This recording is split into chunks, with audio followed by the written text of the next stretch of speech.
আল্লাহ এই মুহূর্তে তুমি আমাকে মাফ করে দাও। আর আমরা কি করি?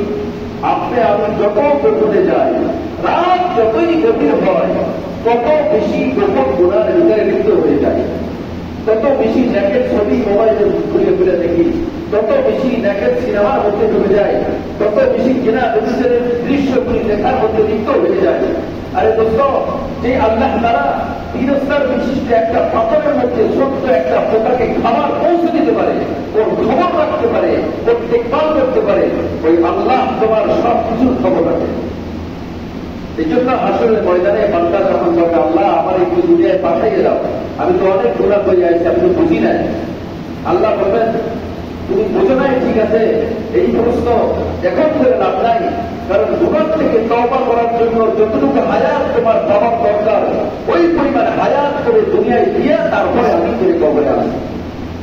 তুই আমার নেক বান্দা হওয়ার জন্য যেই পরিমাণ হায়াত দরকার ছিল, ওই 60-70 বছরের হায়াত তোকে দিয়ে তারপর আমি তোকে কবরে দিয়ে আসছি। কেউ কেউ বলে আল্লাহ আমি তো মেরামতি হয়ে আসছি, আল্লাহ আমাকে একটা সুযোগ দাও, আমি দুনিয়ায় গিয়ে শুধু তোমার কদমে একটা সিজদা দিয়ে আসি।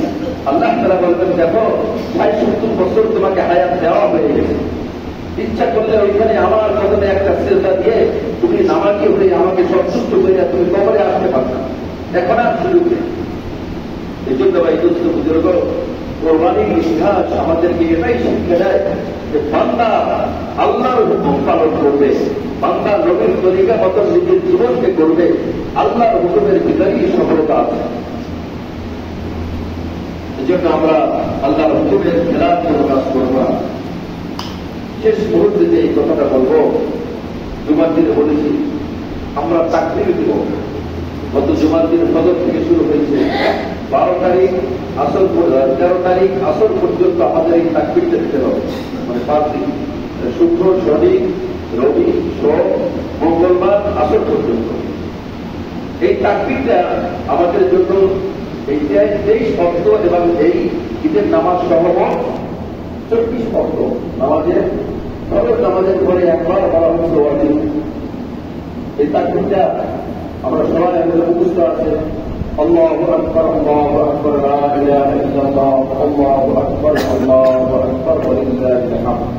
আমার সাথে একবার বলেন, ভুল থাকিয়ে ছেড়ে যাবে, সবাই বলে আল্লাহু আকবার আল্লাহু আকবার লা ইলাহা ইল্লাল্লাহ আল্লাহু আকবার আল্লাহু আকবার ওয়া লিল্লাহিল হামদ।